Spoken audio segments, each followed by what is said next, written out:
Opening credits. Zombie Apocalypse Guide. How to Survive the Living Dead. Written by Wesley Jones. Narrated by Rick Parody. Chapter 1. Zombie Apocalypse Tip. What not to wear if you want to be tactical. Whether you watch Doomsday Preppers and are worried about an economic collapse, or whether you believe a zombie apocalypse could be in our future, you will no doubt be wondering what kind of camouflage to wear. Actually, I'm kidding. This should not be something you should spend too much time on, but it could be something that costs you money and puts you at risk if you don't follow a few simple rules. The fact is that preppers and survivalists enjoy cool tactical clothing and various types of combat wear and camouflage. However, these are almost never the best kind of clothing to wear unless you are out in the field. If you are in an everyday situation, like in an urban or suburban environment, the last thing you want to do is stand out or attract attention to yourself. Wearing tactical or camouflage clothing will just make you the center of attention in most any crowd, assuming that you are in an urban or suburban environment like the overwhelming majority of Americans. This will advertise to the bad guys that you are probably a target, with a lot of cool gear. Then, your house becomes a place for them to go shopping. Lessons from the skyrocketing crime among the economic collapse in Argentina in 2001 teach us that the bad guys get really smart, taking their time to do recon on their targets' homes. The other clothing item that you will want to either avoid wearing in certain circumstances is blue jeans. If you are in a situation where you are stranded or have to walk home in the snow, sleet, or rain, the last thing you want to be wearing is wet jeans. Cotton clothing is known as death cloth by backpackers because when it gets wet, it stays wet, and combined with a strong breeze and less than warm temperatures, it provides optimal conditions for hypothermia. So if you expect the weather to be cold and there is a chance of getting wet, either from rain or zombie guts, sorry I had to go there, then blue jeans are not your best choice. Chapter 2. Stave off the zombie apocalypse at work. The association of an individual with his organization and his dedication towards his work is termed as employee engagement. It is all about how engaged employees are at their job and their zeal towards achieving their goals laid out for them. What do you refer to someone who is not all of the above? Someone who is disengaged at the workplace, running through a lot, going through a phase, not achieving expectations, barely passing, and mostly failing. A zombie. In this competitive world, it becomes necessary to stave off a stream of dead-eyed, lackluster employees by utilizing critical tactics to focus on what will contribute to the success of the business. Identification of disruptive employee engagement to yielding the benefits of a business with engaged employees can be achieved with the below-mentioned 5 steps. Step number 1. Conduct confidential surveys. Evaluating once in a decade is not enough. One ought to recurrently examine the forthcoming to stay abreast and plan ahead. Routinely conducted annual employee surveys allows buffer time to gather survey results, develop strategies, and implement required modifications. Step number 2. Face the music. Honestly. No company runs without having employee issues. This can be recognized through confidential surveys. Your response as an employer is to face the music. Face the honest feedback you receive. And when employees share their concerns, they do so because there is a desire for success at the core of their issue. Listen to what your employee has to say with an attitude of understanding and gratitude. Your employees would only quit if there are issues which are unbearable. But if the employees stay and continue to achieve your business goals, implies they consider the organization their own and are putting their whole and soul into it. This helps you improve your business. Step 3. Just do it. If there are issues, address them. After the employee engagement survey has been performed, do not let issues aggravate. Address them timely. Work at providing real, tangible solutions. Employees who offered critical feedback will definitely start looking elsewhere for work if nothing is addressed. Whatever the feedback, find out the solutions and act upon them. It will mean you are staving off a zombie apocalypse in your own company. So in essence, your action makes you a superhero. Step 4. Breathe. Pause. Repeat. Once the appropriate solutions have taken place, it is tempting to quickly survey employees again to ensure that you are implementing the right strategies. But be sure to develop a timeline beforehand that gives you buffer time to implement any necessary transformations. Once a new plan is launched, you have to pause and let it work. Step 5. Continue the conversation. An employee engagement survey will give way to initiate two-way communications at your workplace. Avoid initiating gossip sessions. Instead, encourage employees to bring their problems to the table, leading to earning their praise, gratitude, and eventually satisfaction. Bottom line is that grateful employees mean higher productivity, more enthusiasm for their positions in your company, and a better commitment to your business's ultimate goals. To know more about how to create a workplace with happy employees, contact our experts. Chapter 3. Will a zombie test help you survive the zombie apocalypse? Will you be able to survive a zombie attack? You will never know the answer to this question until you take any of the zombie survival tests that can be found online. There are many zombie survival quizzes out there that will not only test your knowledge about these creatures, but will also give you a suitable zombie survival guide. This is your chance to discover if you are apocalypse ready. After all, the zombie survival test is free, so you can do this for fun or even to seriously gauge your capability to defend yourself through the preparation of zombie survival kits. Check out the following zombie survival quiz websites and see which ones offer the best questions. Zomboid.com. This website will give you a general idea if you will be able to fight off the zombies that will try to bite you or eat your brains out during an outbreak. You can consider the questions a product of somebody's fantasy, but whether this is a fictional scenario, it is best to answer the questions as truthfully as possible so you get to know your survival strengths and weaknesses. Do you know how a person can become a zombie? Is it through the inhalation of toxic radiation, through the bite of a zombie, through a ritual, or by simply dying? So how can you prevent yourself from turning into an undead? Do you have to wear rubber gloves or just avoid the zombie's killer bite? You also have to know the weakest points of a zombie to defeat one. So is it the heart, the groin, the brain, or the eyes? And when you have done that, do you just pile the zombies on top of each other, bury them, burn them, or leave them where you killed them? AMCTV.com. The Walking Dead series has also prepared a list of questions that will help you determine your chances of survival during an apocalypse. The questions are more easygoing at first, like your present livelihood and your existing physical condition. However, they become really zombie-specific later on. GoToQuiz.com. The questions from this website are not really concerned about the undead, but about you and how capable you are of surviving a zombie infestation or outbreak. One question will determine your skills in handling specific weapons like small arms, batons, and other melee weapons that you can easily access in as fast as 30 seconds. One of the most important questions that you should answer sincerely and which you should prepare for is a comprehensive plan in case of an outbreak. Take the quiz diligently if you want to get the best results. There is no doubt there is a zombie craze happening right now throughout the world.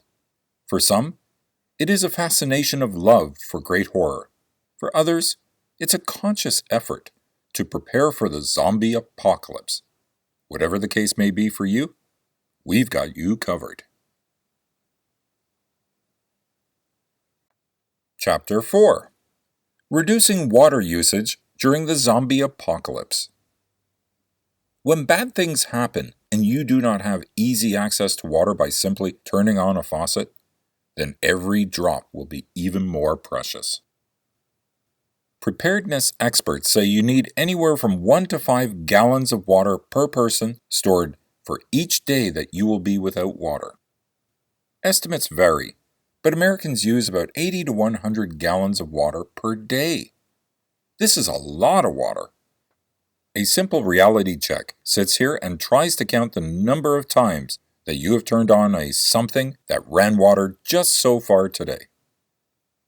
How many times have you washed your hands, flushed the toilet, rinsed or washed something in the kitchen sink, watered your pets? And you can tell that the gallons add up fast. So one thing you can do to reduce your water usage during a prolonged power outage or catastrophe is to change the way you wash your clothes. I know you might be thinking that your laundry might not be a priority while you are worried about zombies, but let's be real. If you are living in a house with no air conditioning, doing more manual labor than usual, and having some anxiety sweat, clean clothes are going to be good for your sense of smell and also reduce bacteria and other nastiness that might cause you to get sick. Dirty, damp clothes are much more likely to mold and mildew in a house without air conditioning and electric fans. Here's a partial list of ill effects that mold can cause. Allergic reaction of the eyes, nose, and throat. Arthritic-like aches and pains. Asthma. Depression. Dermatitis. Dizziness. Excessive and regular nosebleeds. Equilibrium or balance loss. Headaches. Fatigue. Fever. Flu-like symptoms. Memory problems. Respiratory dysfunction such as difficulty breathing and shortness of breath. Restlessness. So here is a simple way to wash your laundry during a catastrophe. First, you're going to need at least 3 fairly large containers that don't leak. I'm going to call them buckets. Place 2 buckets in your bathtub with a plug-in to capture any water that you splash or spill. In the first bucket, put a very small amount of detergent, 1 or 2 teaspoons, and fill 1/4 to 1/2 full with water. In the second bucket, put 1 to 2 tablespoons of white vinegar with 1/4 to 1/2 full of water. For now, leave the third bucket empty. Sort your laundry from whites, least soiled, to the darkest, dirtiest items. Consider underpants with the dirtiest, even if they do not appear soiled. Using a washer tool, washboard, or your hands, start washing the cleanest clothes in your soapy water. Then, wring out as much of the soapy water as possible back into your wash bucket. Remember, one of your goals is to use and lose as little water as possible. Then put the new, clean, wrung-out whites in the rinse bucket. Put the next lightest, dirtiest clothes in the wash bucket to soak while you rinse the first load. Now you have a few pieces of clothes in your rinse bucket. Carefully dip clothes up and down to keep the water in the bucket and to remove the detergent. Wring those wet clothes out as fully as possible without spilling any water. Place the clean, wet clothes in your third bucket. In this third bucket, you are going to work to get as much water as possible out of these clothes. You can pour this water into your wash bucket or rinse bucket if one of them is getting low, or just save it for another cleaning project. Once your clothes are as wrung out as you can get them, roll them up tight in a dry towel or chamois if you have one to get the last bit of water out. Now you can hang your laundry out to dry. You can use that now damp towel for another cleaning task if needed. Repeat process until all laundry is done. You now have gray water that you can use for cleaning, watering plants, flushing the stool, or throwing on those zombies. Chapter 5 Zombie Effect: The Devolution of the Human Species. Regressively and counterproductively, what appears to be happening, and suggested by some researchers, human beings don't seem to be doing very well. That is, counting all human beings as a species, we're not evolving into a more advanced, coherent, highly intelligent, and communally cohesive species. From a global view, we appear to be backsliding. Sure, there are notable examples of brilliant individuals. Yet, that's a tiny group of people working very hard to change themselves and their surroundings. When taking a long observation of history from the dawn of creation and until now, a good question might be, are human beings facing a de-evolution possibility? Along with that, consider the constant metaphorical references to a zombie apocalypse. As used by various public and private organizations, the zombie effect challenges the postmodern description of how people behave as individuals. Not only do we act stupidly from an individual basis, but also towards each other and within communal associations and societal organizations. By stupid, as used here, humans appear to be less insightful, not very creative, and consistently illogical in applied areas of critical thinking. Acting stupid suggests being unwise, thoughtless, and irresponsible in private and public conduct. Silly, foolish, and ridiculous come to mind too. One could say, as suggested by some contemporary allegations of a so-called civilized world, people should be evolving past violent, selfish, and larcenous behaviors. On the contrary, with some exceptions, we don't appear to be changing very much in terms of basic human nature. As such, the self-centeredness of violence and thievery include all manner of illicit activities contrived and executed by individuals, organizations, governments, and so on. Well, in that regard, what does the available data say? Okay, taking a small glance of some of the selected research could be helpful. Take the 20th century, for instance. According to one researcher, it was the most violent and the most theft-ridden 100 years in comparison with previous centuries.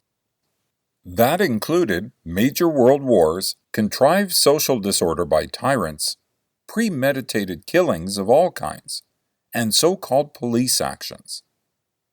And, if using the FBI's Uniform Crime Reporting System, compare the decades from 1900 to 1999. In the U.S., while violent crimes like murder have decreased over the past 50 years, larcenous behaviors of all types have increased. Well, that's progress. We've decided to control our thrill for the kill by stealing. Multimedia deceptions assert in the pretext of progress in overshadowing the reality of zombie-like social disintegration. And, within the typical organizational structure, one can observe similar tendencies by which the most participants are excessively dependent on the group. They generally need this fixation on associational acceptance to feel valued in their subjective validation. In the contrived collusive collectivism, the majority are typically motivated to empower their weaknesses in a simple-minded inclusiveness of conformity.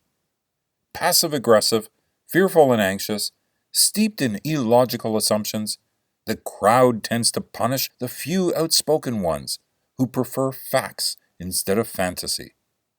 Among the group adherents, independence, individuality, and innovation are often stifled by narrow-minded insistence on submission and obedience to the status quo. Why change? If one or more persons use power to intimidate, control, and dominate others, higher levels of thinking can be contained and discouraged. The majority acquiesce out of fear. Think about the reckless, injudicious, and nonsensical interactions you hear about daily. Does anything people do throughout the world really come as a surprise? Consistency and compliance with the mutual accord of personal substantiation serves to give unreal animation to a rage of emotionally obsessive desires, to influence the weaker ones, to stifle critical thinking processes, and make stagnant investigative skill sets. Entire populations can be stage managed. No matter what the evidence shows in spite of the proofs, we'll simply believe anything we want to believe. Most people willingly submit and allow their own seduction for the sake of self-gratification. Most are unaware of hidden agendas that hide behind illusionary cover stories.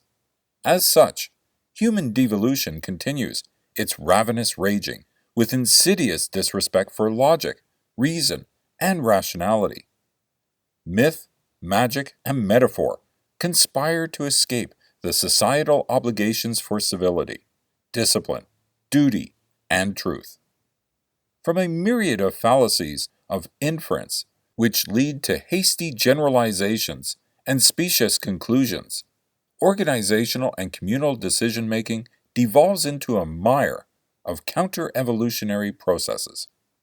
In fact, it's not decision-making at all. No, instead the realm of the shared structural co-op usually relishes in mediocrity of simplicity in subservience.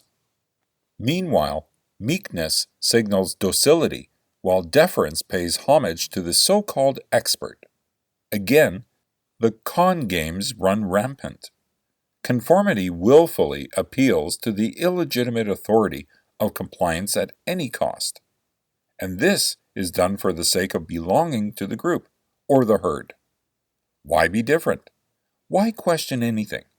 Such actions require hard work in the profound search within the depths of serious introspective thought. In the devolution or de-evolution, whatever you wish to call it, the human species does not appear to be ascending. On the contrary, global perspectives suggest just the opposite. Naturally, there are exceptions, as some work hard to transform themselves and prevail to evolve in their lifelong quest for liberation. A few realize that no matter what their situation, they can strive to thrive no matter what. By contrast to an elite few, however, the rest act out various phases of a zombie effect, or grotesque self-indulgence, satiation of an abject nature. At the same time, they ignite a zombie apocalypse, which allegorically refers to the devolution of the human race. Their cannibalism, or gross gluttonous consumerism for immediate gratification, as well as neglect of higher states of consciousness, contrives social decline. Yes, it's a symbolic reference for acting stupid, self-seeking, and non-productive within the social context with collective tolerance. Meanwhile, the demise of the human species on its current course projects real possibilities for downfall and maybe extinction. In response, what do the few do? Or for that matter, what do the guardians do to safeguard and enforce safety and security for the few who strive to evolve? They simply do the best they can with what they have and the time they're given. Law enforcement and the military no doubt have been infiltrated and infected with the dim-witted aspects of politicians, pundits, and political processes.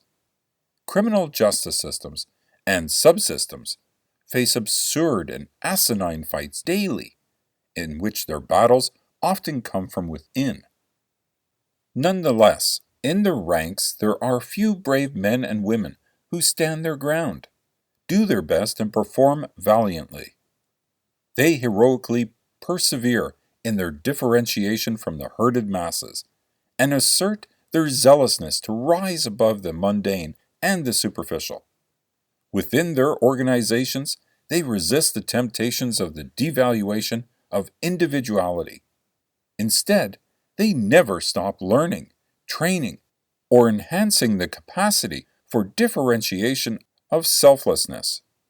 Likewise, In commerce, science, and industry, a few others endeavor to be creative innovators in similar fashion.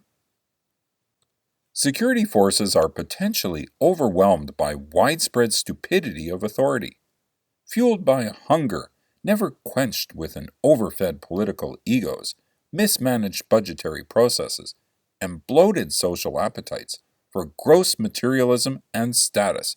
Human social systems are dangerously weakened. Hyper-intellectual vigilance, supported by proactive individualization, impersonal self-defense countermeasures, has become critical for those who labor better versions of their original selves.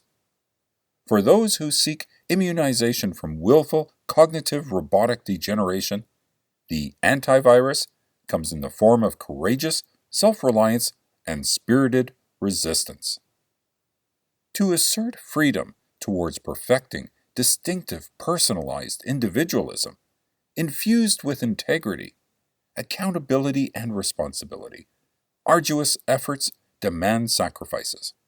Yet for multitudes of the people out there in Zombieland, many will not risk any semblance of sacrifice. That is, of course, unless it is at the expense of someone else. Needless to say, countless numbers of us will continue their self-indulgent mode of personal deception in behavioral foolishness. In their devolution, emotions, desires, and feelings willfully trump virtuous sanctification and enlightened rationality. Rest assured instead, people greedily foment dangerous ideations that invite mystical fallacies, lathered in selfish thinking for personal gain. As usual, motivations remain tainted by the investigations of pride, envy, anger, arrogance, revenge, and other similar manifestations from our past centuries. In ongoing investigative efforts, some remind us of the productive historic influences that humans have had all over the planet. Through the unique assertion of intelligence, skill, and foresight, some visionaries have heretofore created exceptional innovations. But that was then. By premeditation in self-absorbed vanity, stupidity, and conformity, people crave any options to satisfy the pleasures of contrived, hedonistic needs. At the same time, being irrational, prejudiced, and unintelligent has seemingly become fashionable. Pop culture, in the promotion of superficial celebrity status, relishes in the shock and awe of uninhabited mediocrity for mundane, trivial, and simplistic distractions, with a serious lack of strenuously healthy psychophysical fitness efforts and energetically imaginative innovative pursuits. Zombification infects the societal spectrum. Within this scope of collective communal and institutional interactivity, a majority will lack the ability to think effectively and ensure productive problem-solving capabilities. As one peers into the mirror of their own reflection, they cringe at the prospect of being like the other person. Ostensibly, no one likes the idea of being infected with the walking dead darkness of human nature. The duality of good and evil threatens to teeter from the delicate balance in favor of more primordial inclinations.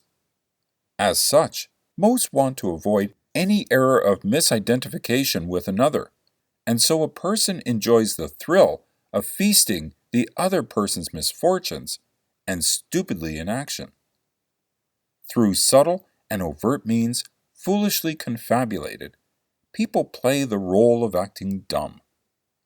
As Narcissus fixates upon the reflected self-image, a faint echo reminds us of our vanity and futility.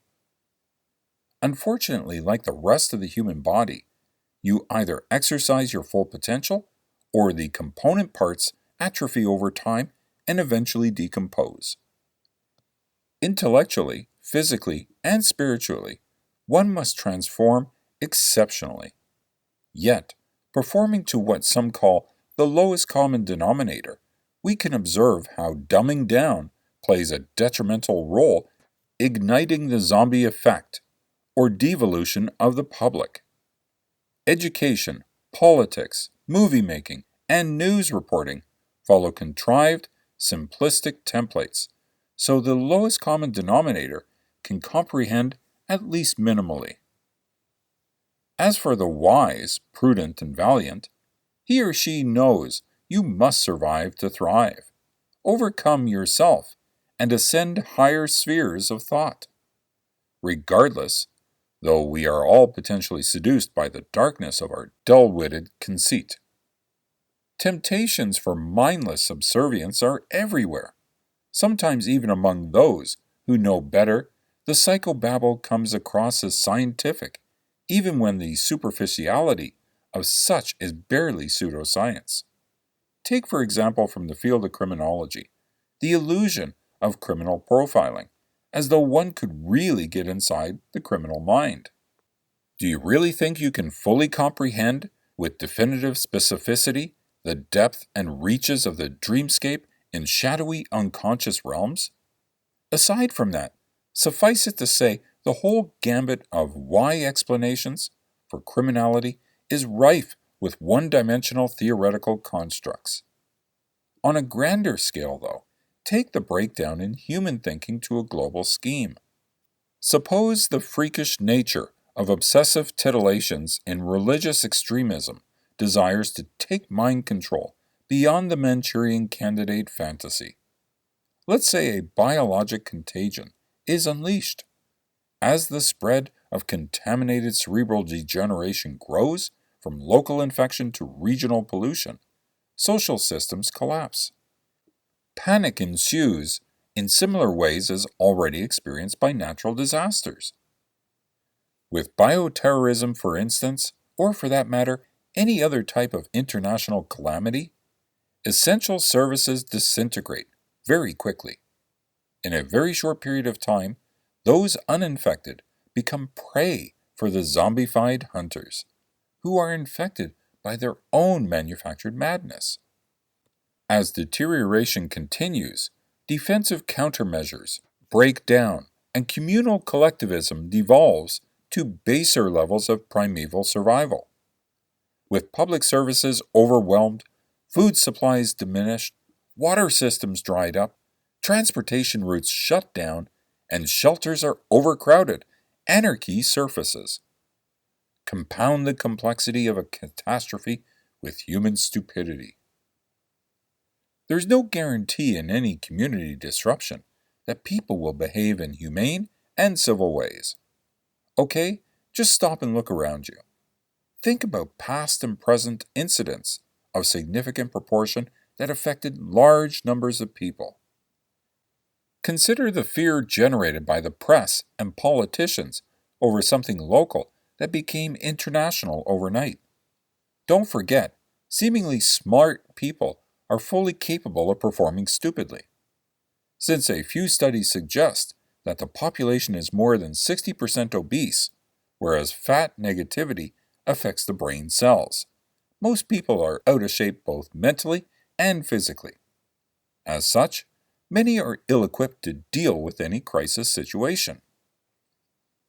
Forget the terrorist scenario for a moment, despite the fact that this is a very real probability.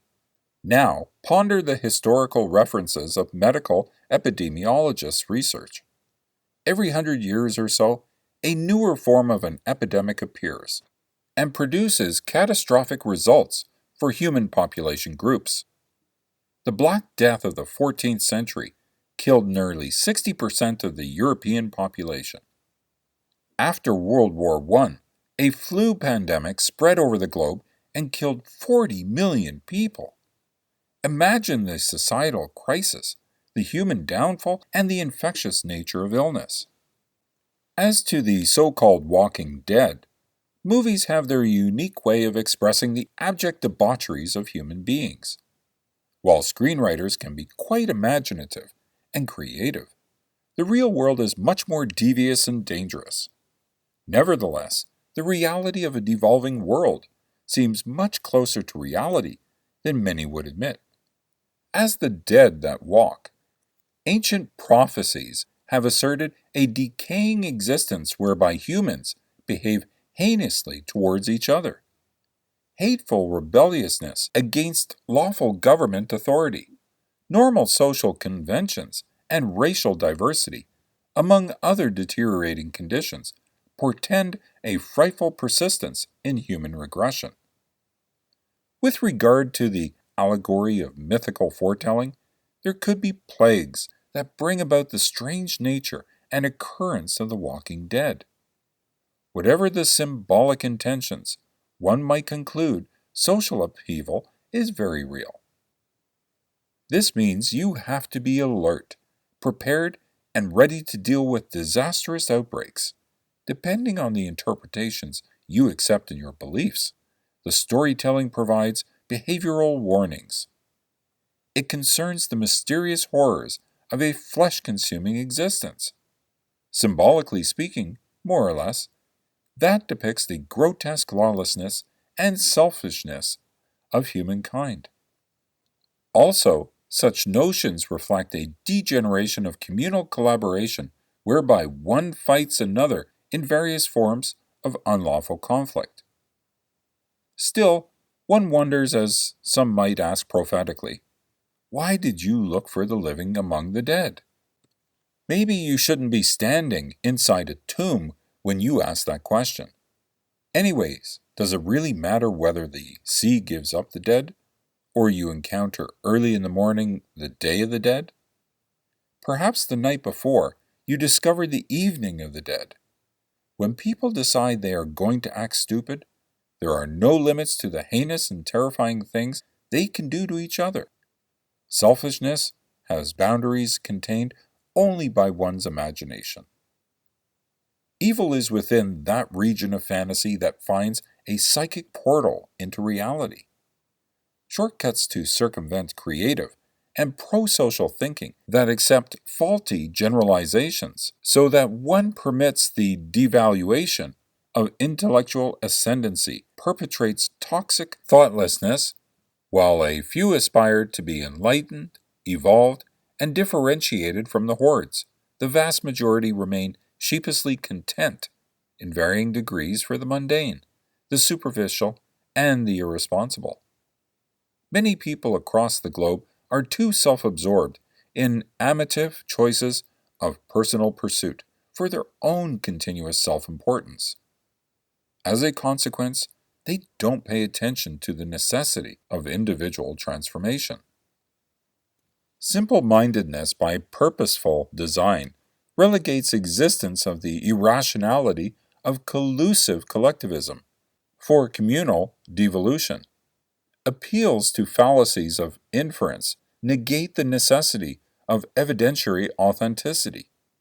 While the outer mask pretends a public display, the inner realms manufacture the deviousness of private proclivities.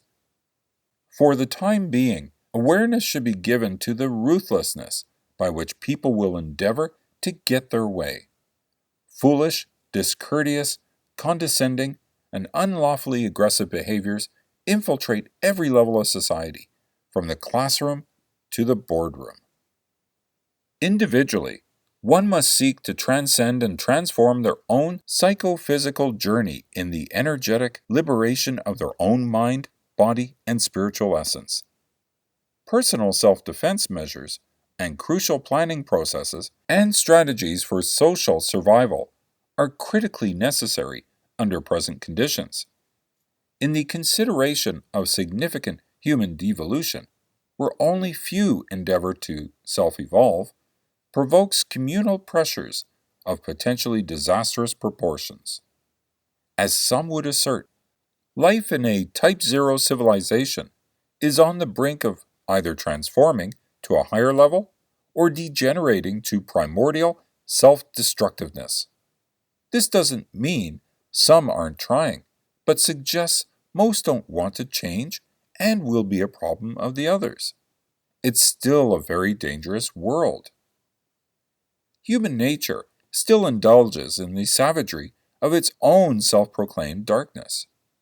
Sometimes you don't really see it because the mask of myriad disguises is mirrored in so many illusions. Deceptions amatively inspire plots, schemes, and scams throughout societal connections all over the planet. In the duality of good and evil, the malevolent appetites will always be unleashed for the immediate satiation of self-interests. We still relish in the rituals of myth, magic, and metaphor for the promulgation of the desires for extreme beliefs in fundamental dogmatic simplicities. Calculated into this cauldron of willful selfishness comes the deadly probabilities for implementation of horribly drastic means. Nuclear, biologic, and chemical weapon systems possess extraordinary potency to terminate life with global implications. And yet, for most people, piggishness, consumption, and blissful ignorance contrive to ignore harsh realities. From the self-seeking rapaciousness of many worldwide criminality, for instance, with many aspects, upper and lower levels, and collusive intricacies, manifest social disintegration. Hedonistic greediness cultivates devolutionary excesses. Likewise, whenever emotionalism trumps rationality and sensationalism overshadows investigative analysis, antisocial narcissistic tendencies are encouraged. Nearly everyone shares to some degree counterproductive antagonistic social pathologies. Metaphorically speaking, and analogous to the imaginary of biologic pathogens, which means self-induced mind viruses. As such, divisive permissiveness, where personal boundaries are constantly violated, accepts abusive actions towards others. Psychophysical regression in individuals on the impact on neighborhoods and workplace structures set the stage for continued manifestations of the zombie apocalypse.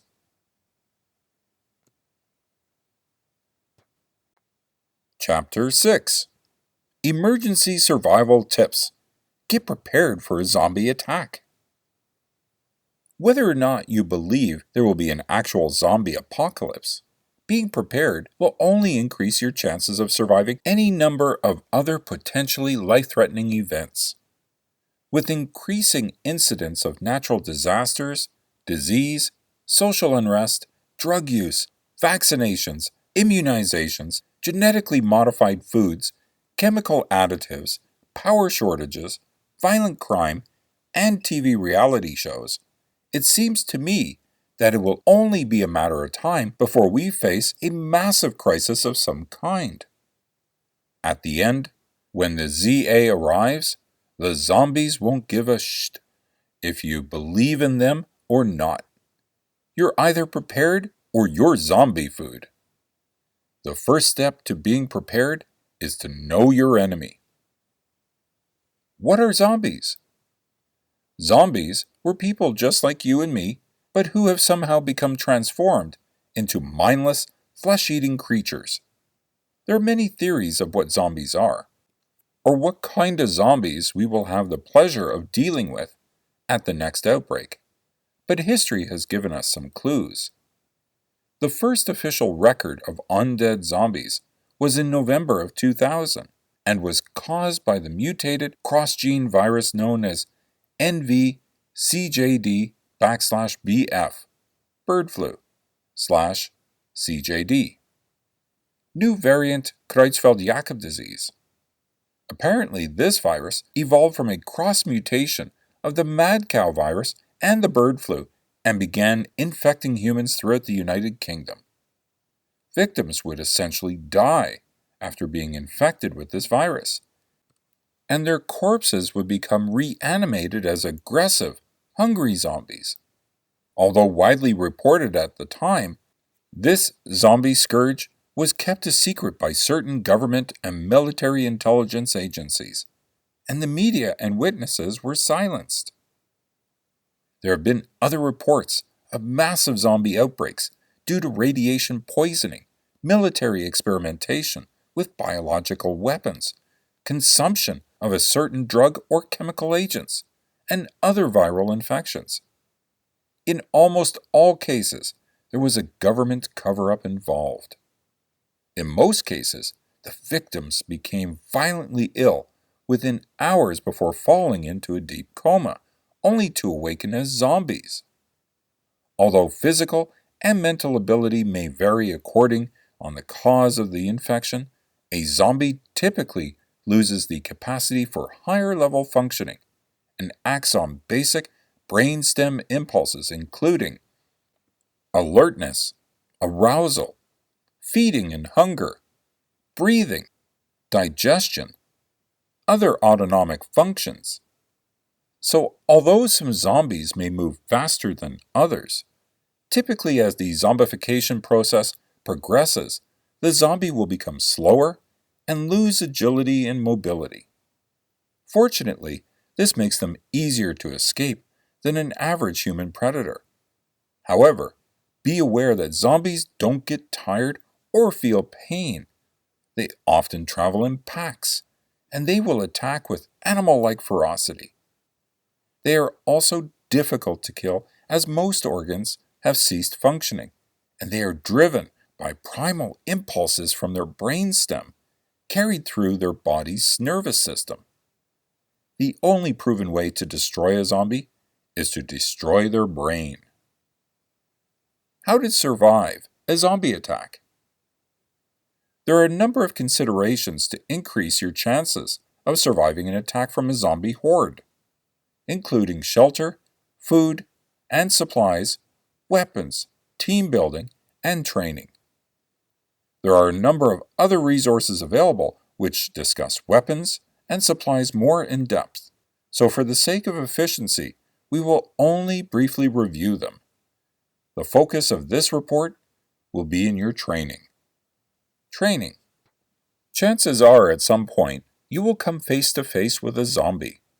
Weaponry is important, but your most valuable asset is your own body.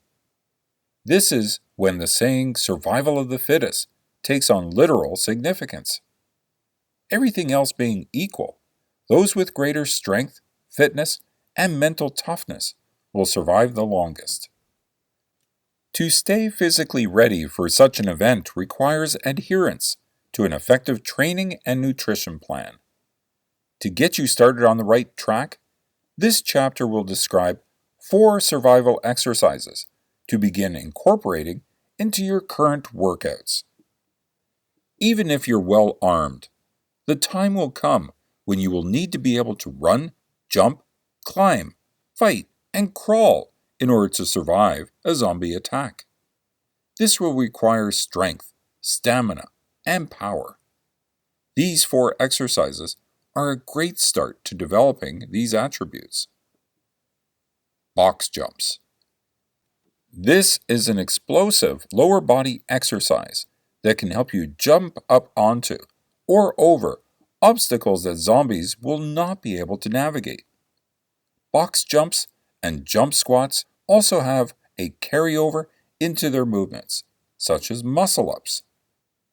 To get over a high fence or to get on top of a shed, balcony, or garage, you may first need to be able to jump up to get hold on top before you can pull yourself up and onto it. Progressively increase the height of the box or platform that you can jump up onto. And remember that the box jump involves your full body.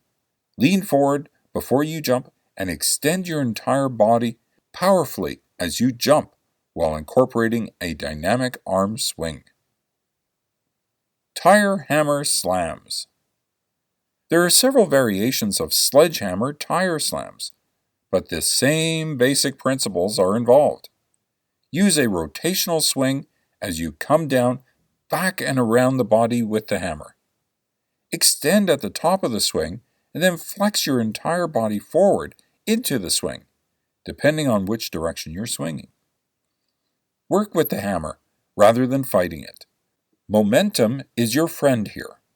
Also, practice swinging from both sides, and with just one arm, you need to be prepared if you end up losing an arm to one of those beasts.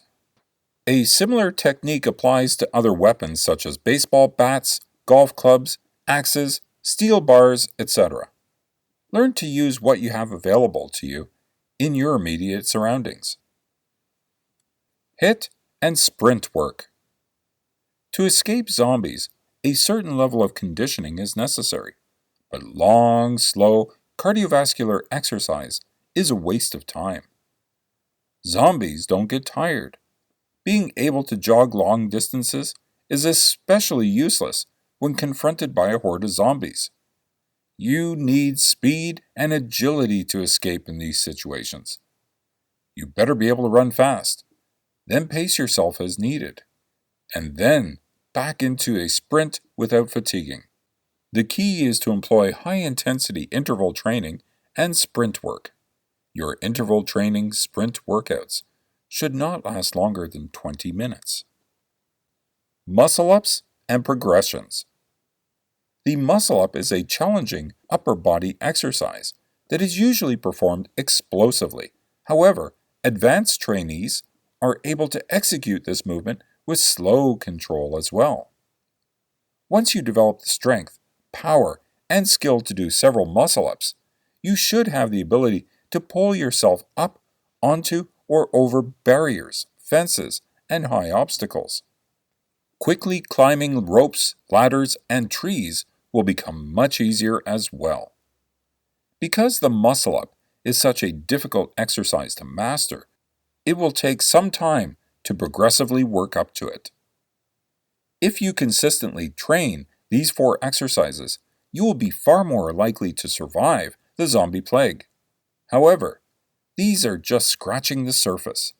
To turn yourself into a zombie killing machine and to become a true survivalist, you will need to follow a well-designed training program that includes functional exercises that have a high degree of carryover to real-life activities. Your training program should include body weight training, such as calisthenics-type exercises. Implement training, a strongman-style odd implement training, and free weight exercises, barbells and dumbbells. The exercise selection should be focused on the compound, multi-joint movements, and should include some speed, power, and explosiveness training as well. Shelter and fortification. If you're trapped at home when the Z-Day arrives, fortify your house as much as possible as quickly as possible. Remove the room doors on the inside of your house and nail them over the main floor windows. Wedge chairs under the door handle of the outside doors and moves heavy furniture and appliances in front of any possible points of entry. Turn off all lights if you still have electricity and stay as quiet as possible after that. Gather as much food, water, and potential weaponry as possible to the most secure location in your house and wait. If and when you are able, it is best to get out of any major city or heavily populated area and find a secure location in a more isolated lodging outside of town. If you can't get out of the city, look for a big department store such as a Walmart or Costco. These typically have fewer entrances to barricade compared to a mall, and they will have an ample amount of food and supplies. This is a longer-term solution, but the ultimate goal is to get out of a heavily populated area. Supplies. Failing to prepare is preparing to fail. Put together a zombie survival kit in advance, and you won't be running around an infested city trying to gather supplies.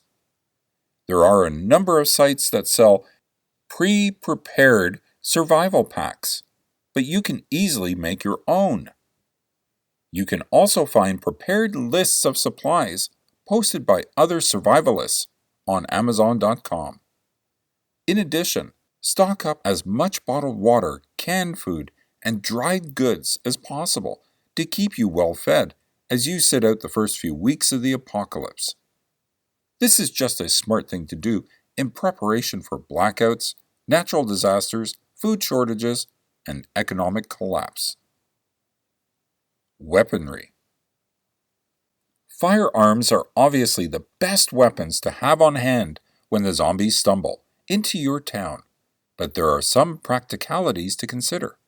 First of all, how easy is it for you to purchase a gun where you live? If you reside in a more right-leaning state in the USA, you shouldn't have any issue picking up the firearm of your choice. If you are a member of any street gang worth its rep, I'm sure you'll be able to arm yourself as well. It is best to own at least one long range, such as rifle, and one short range weapon, such as a shotgun or pistol. Then you need to consider licensing your weapon, usually, and learning how to use it properly. Given that you need a direct headshot to kill a zombie, you will need to spend some time with target practice on the gun range. Simply owning a gun does not make you an expert marksman. Get prepared now. Of course, after the Day of the Dead arrives, anything goes. Loot and steal as many weapons and supplies as possible. The more epic the weapon, the better. If you happen across a Jeep-mounted machine gun, a la Rambo, grab it and have fun blowing the undead to bits. Another limitation to consider with firearms is that you will likely run out of bullets before you run out of zombies to kill. Another solid alternative is a crossbow, because you can potentially reuse the arrows if you're able to retrieve them. However, this requires even more training than using a gun, and you can still run out of arrows. In any case, it is wise to have several other melee weapons on hand, such as a baseball bat, sledgehammer, axes, a shovel, crowbar, long blade knives, and a machete or sword if you can find one. As mentioned earlier, you will also need to be ready to use any random objects around you as weapons if need be. Team building. Another key to survival is effective team building. This is part of the reason we assembled Team Barbarian. Ideally, you can draw from a pool of friends with different skill sets and backgrounds, such as medical, military, a chef, an engineer, a mechanic, a science buff, etc.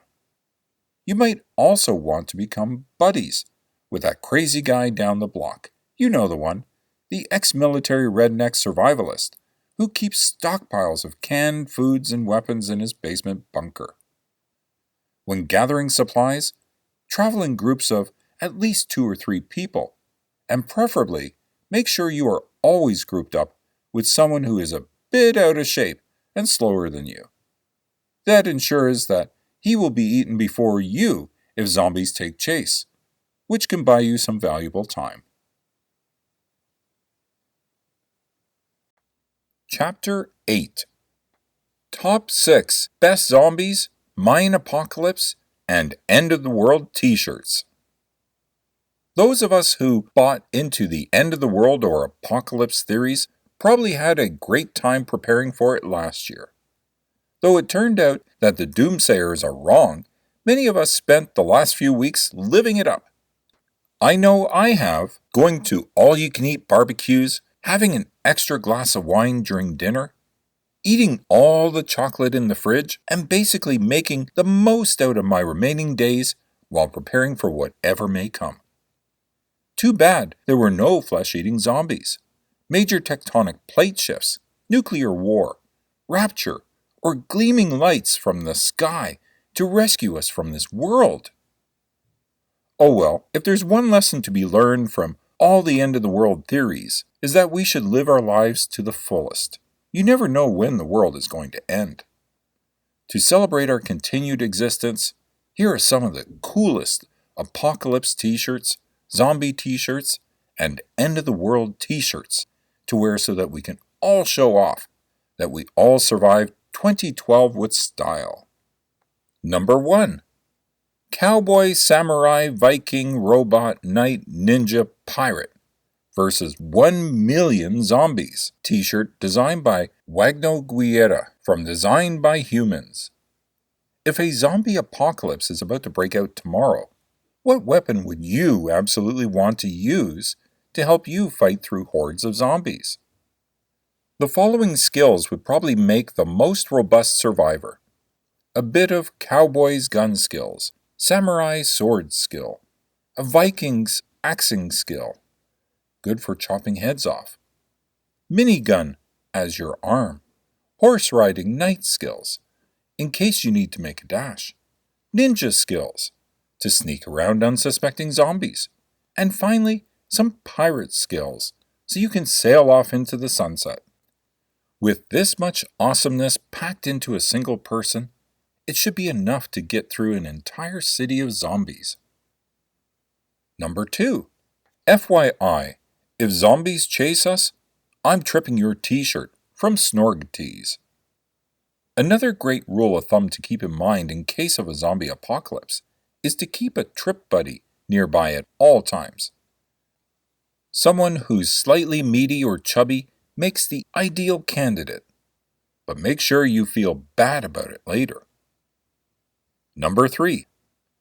Keep calm and run. Zombies are coming. T-shirt by Leylaslin from Redbubble. You know that saying how you should keep calm and carry on? Yeah, it'd be pretty hard to keep calm when you see crazy hungry zombies running full speed towards you. Just run! Number 4.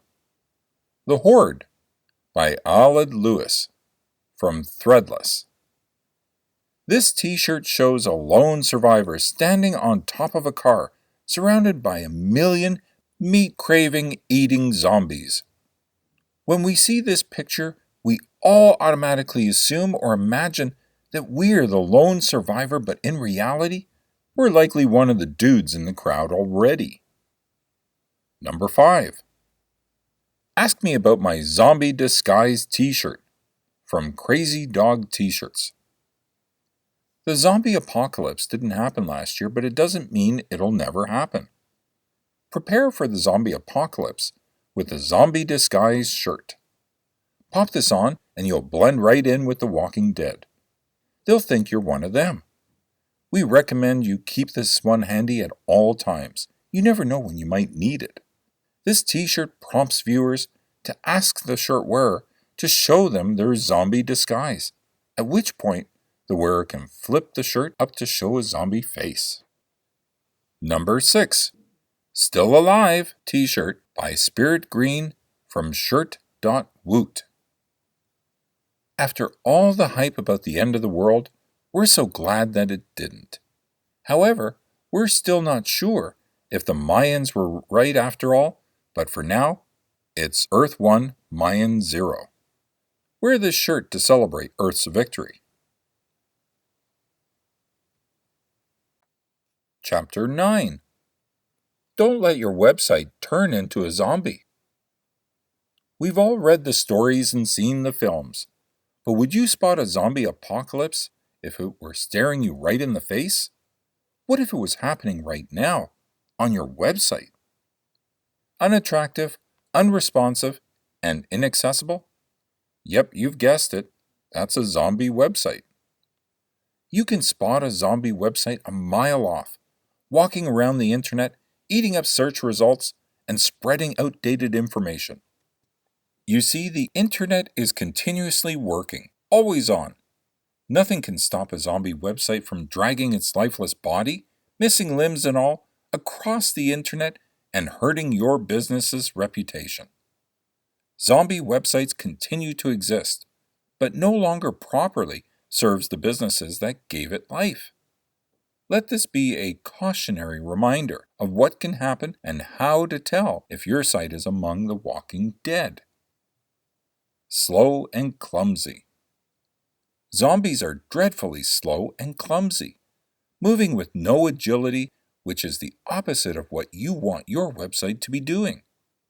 If your website is slow to load, it is killing your online business. No one is going to wait more than a handful of seconds to see what the site has to offer. Websites are often slowed down by images and other content which are excessively large. If they haven't been properly optimized, compressed, or cached, you will have a slow, lumbering hulk of a website. all of which demonstrates the characteristics of a zombie. Zombie apocalypse. You also must update code and scan for bugs which could generate the equivalent of the zombie apocalypse to your website. Avoid the white screen of death and look for updates regularly. Of course, some websites are never rejuvenated. They look exactly the same as they did, say, in 2008 when they were first launched. These sites have no updated SEO, so search engines never find them. They also have graphics and designs which, if they are found, make them look as if they died long ago. But nobody bothered to tell them. Can anything on the internet be more gruesome to look at than a pitifully outdated design? Back from the dead. Finally, there are the saddest zombie websites of all, dead domains. These are the sites with once proud domain names who have died and then were resurrected. These might be online variations of once larger retailers or former brick-and-mortar stores, whose online domain was dug up by someone else and now the website exists to sell to that surviving company. Visitors look at your website as a reflection of your business, your virtual front door. Is your website walking the internet like a dead zombie when you're not even working? Ask yourself these 4 questions. Is your content stale, old, and stagnant? Your site smells like 2009? Are you losing out on customers because of incorrect contact information? Are your mobile, tablet users getting a negative experience on your site?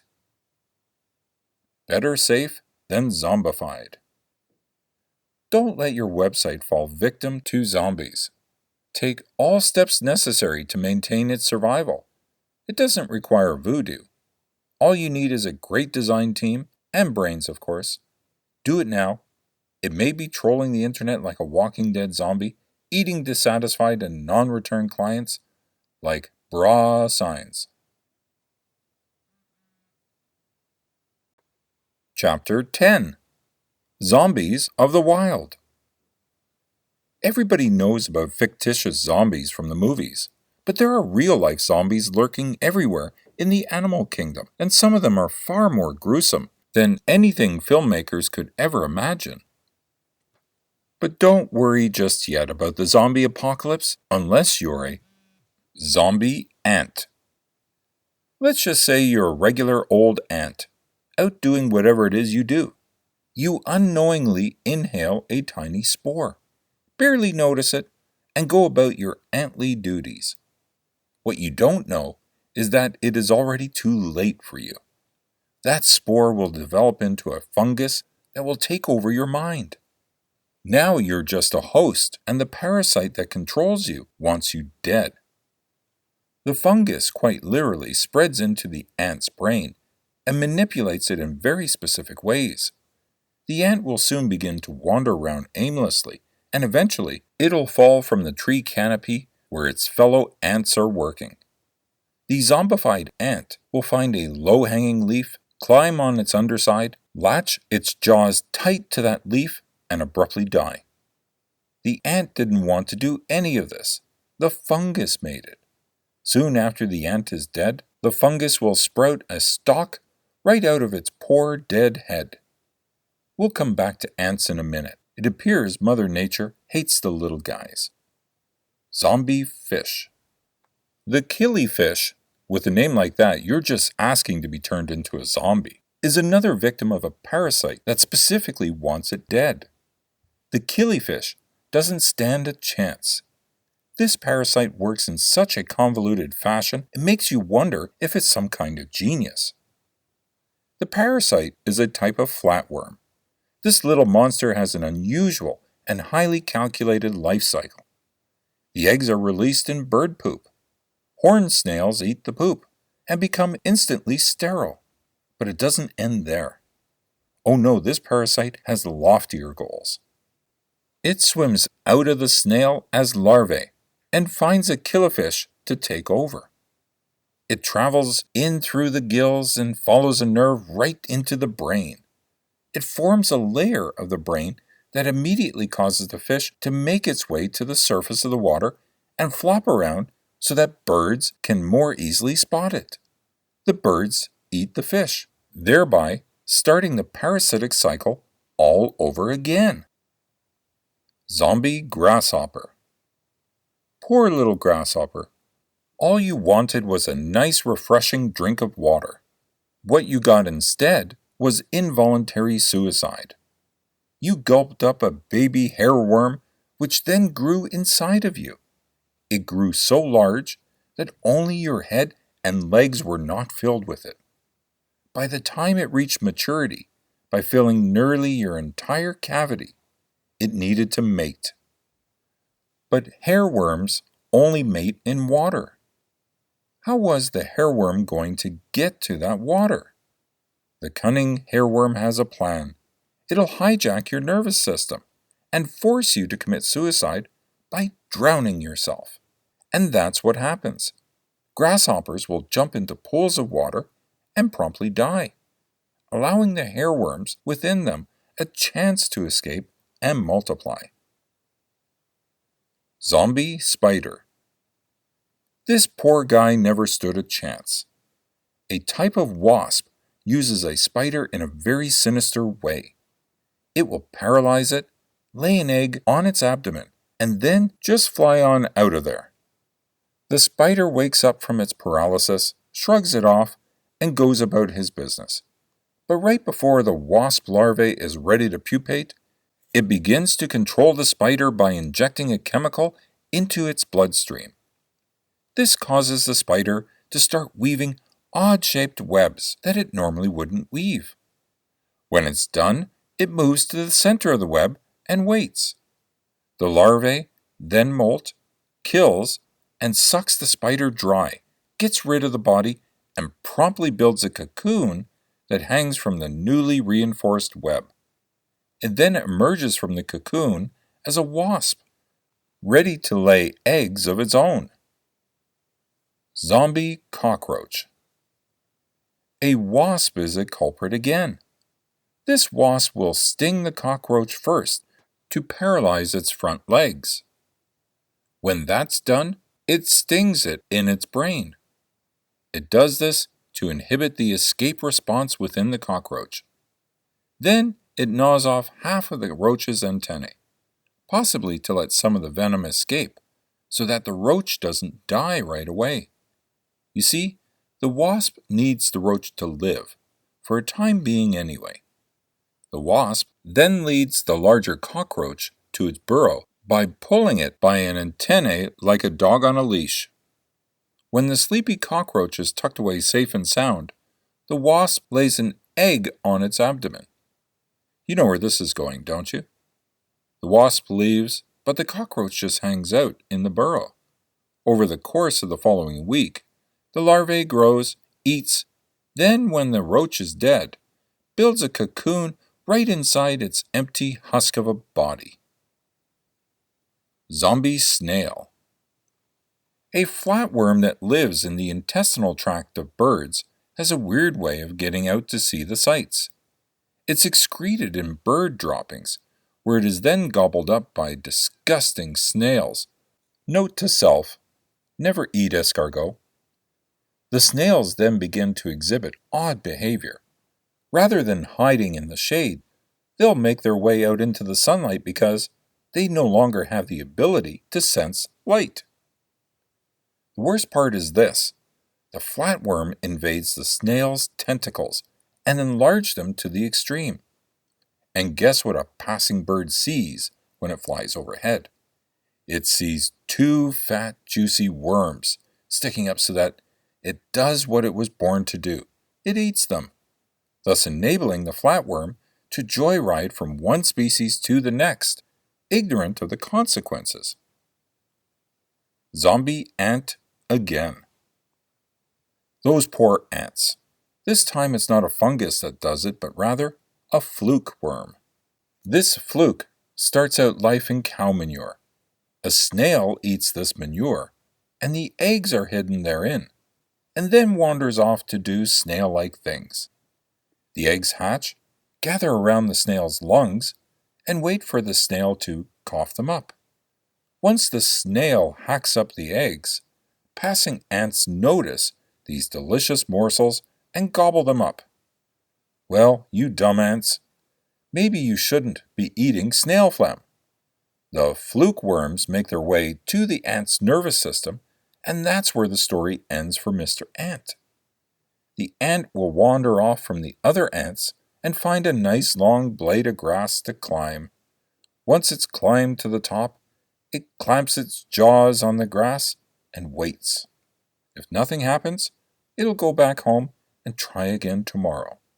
The next day, it wanders off from the group and does the same thing. This time, a passing cow eats the ant accidentally as it's grazing. The fluke worm is now home. Chapter 11. 5 Business Development Rules from Zombie Survivors. An undead zombie is shambling towards the lone survivor, arms outstretched, a low moan coming from its chest. The plucky hero raises a machine gun in an attempt to ward off the attack and fills the zombie full of lead. But the zombie keeps coming, because the hero didn't shoot it in the head. And everybody who's seen a zombie movie knows that the brain is the zombie's weak point.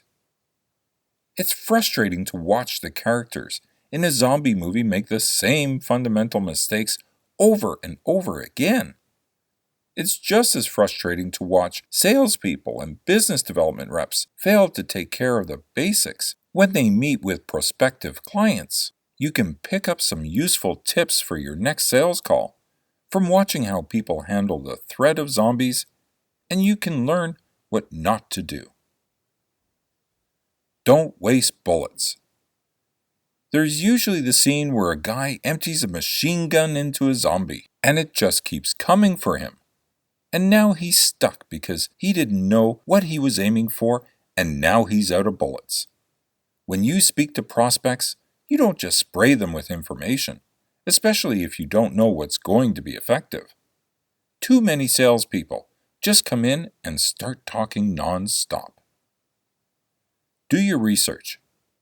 All the beginning of the movies, no one knows how to handle the threat because they don't know what they're dealing with. What are these zombies? Where did they come from and what caused them? Take the time to do some research on your prospects and their needs before you ever show up. Learn what has worked before and what hasn't, and then leverage the former and stay away from the latter. Do aim for their weak point. Everyone knows that you aim for the head to kill a zombie. Nothing else is effective. See the first paragraph. In the same way, your prospect has a problem, which your research should have uncovered. You have the solution to that problem. Focus on that. Everything else you talk about is superfluous. Don't waste your ammunition or the prospect's time. Don't panic. When people panic, they make bad decisions and are overwhelmed by the zombies. Always keep a cool head. Whether you are in a sales presentation or trying to hit your end of the year numbers, remember that panicking doesn't help at all. In fact, avoid getting backed into a corner or a building with too many indefensible doors and windows, so you won't be in a panic-inducing situation. Do get help. It's always good to have someone covering your back because you never know when a zombie is going to sneak up and take a bite out of you. The most successful strategies in zombie movies involve a group of survivors. Do you have a team? Make sure you have your mentors and coaches to guide you, peers to collaborate with, and partners to help you close business. Your chances of success improve exponentially when you have support.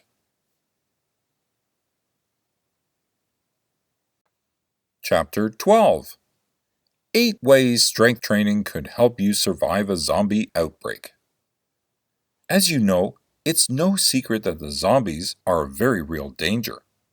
An outbreak of the Walking Dead may always just be around the corner. Whether during the initial pandemonium, the drawn-out fight to survive while awaiting rescue, or the indefinite struggle to persevere in the racked world of a zombie apocalypse, you'll have to be strong to stay alive. Here are 8 ways strength training could help you survive a zombie outbreak. Number 1. Heavy lifting. The more you can lift, the easier time you'll have to carry your essential gear and supplies while on the move, as well as moving material around to make barricades or to board up points of entry if you should want to fortify a location. Being able to carry a lot might also come in handy when your comrade's legs give out on them. Number 2. Quick strength on the run. Those pull-ups will pay off when you need to jump, grip a ledge, and pull yourself and your gear up to avoid your shambling pursuers. It's also handy to be able to give your fellow survivors a hand and help them up over such ledges. In other situations, you'll be glad for the extra strength when you have only moments to haul heavy furniture to block a door. Number 3. Climbing. The undead tends to have difficulty following the living up steep or vertical routes. If you can build the strength necessary for basic climbing, you can turn a nasty chase situation to your advantage quickly by climbing up to the high road. It's also good to be able to climb up to high places and keep watch or assume a sniping position. Number 4. Fast getaway. While speed training and strength training may be separate matters, if nothing else, being stronger in the legs will generally give you more power to draw on when you run, which means better acceleration. When you find yourself suddenly surrounded by decomposing attackers, there's nothing more important than getting out of there fast.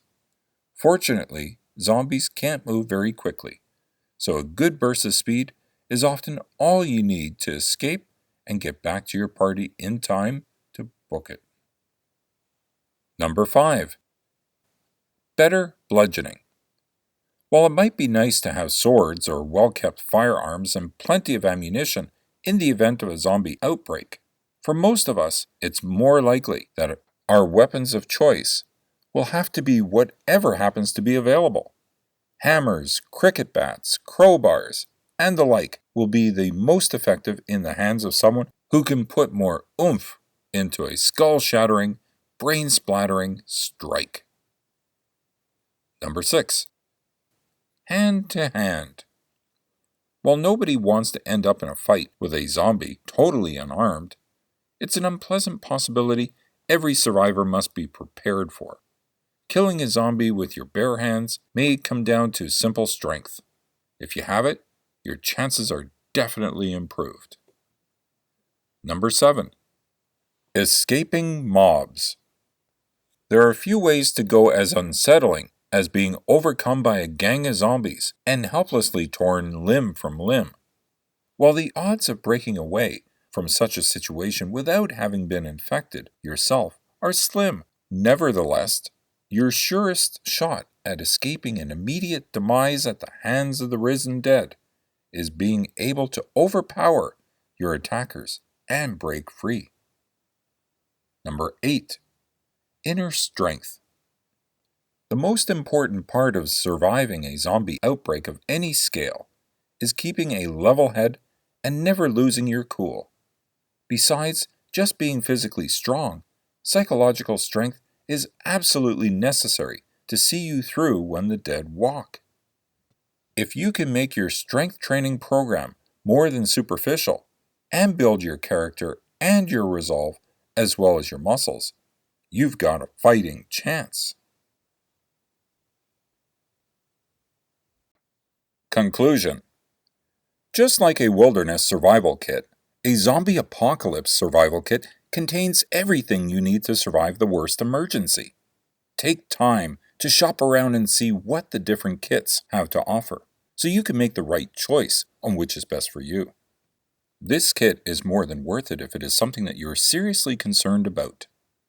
It's definitely reassuring to know there are options available to you and that there are many other people out there just like you who want to be prepared and know what to do in the event of an emergency.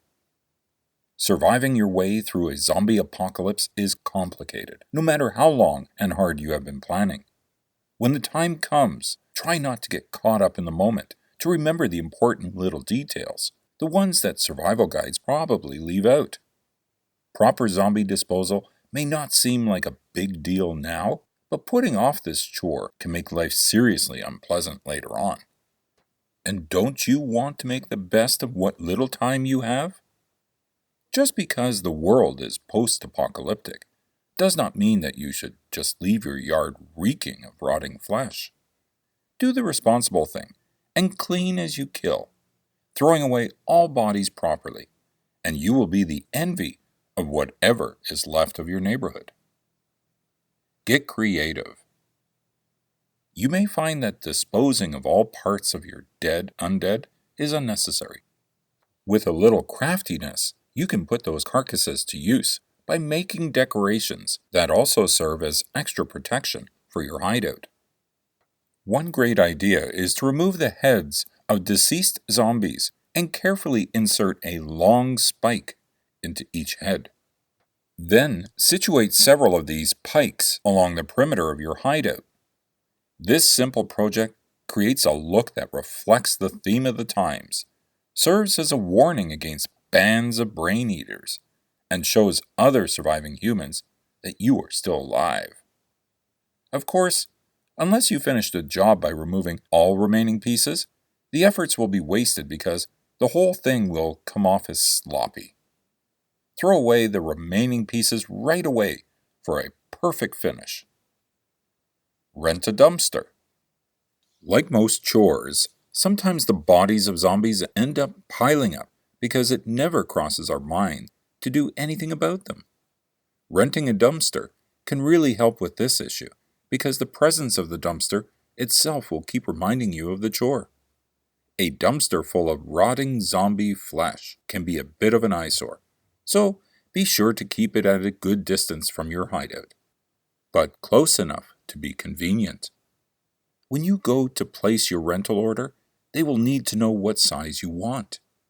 This is hard to estimate, but in a situation like this, always go for the largest size available, as the next time you call it may be too late for the manager to discuss anything with you, except maybe the issue of how delicious your brains would be. Thanks again for buying my book. If you have a minute, please leave a review. I take reviews seriously and always look at them. This way, you are helping me provide you better content that you will love in the future. A review doesn't have to be long. Just 1 or 2 sentences and a number of stars you find appropriate. Hopefully 5, of course. Also, if I think your review is useful, I will mark it as helpful. This will help you become more known on Amazon as a decent reviewer, and will ensure that more authors will contact you with free ebooks in the future. This is how we can help each other. Take a look at these other books too. Dark Psychology, Mentalism, Hypnosis.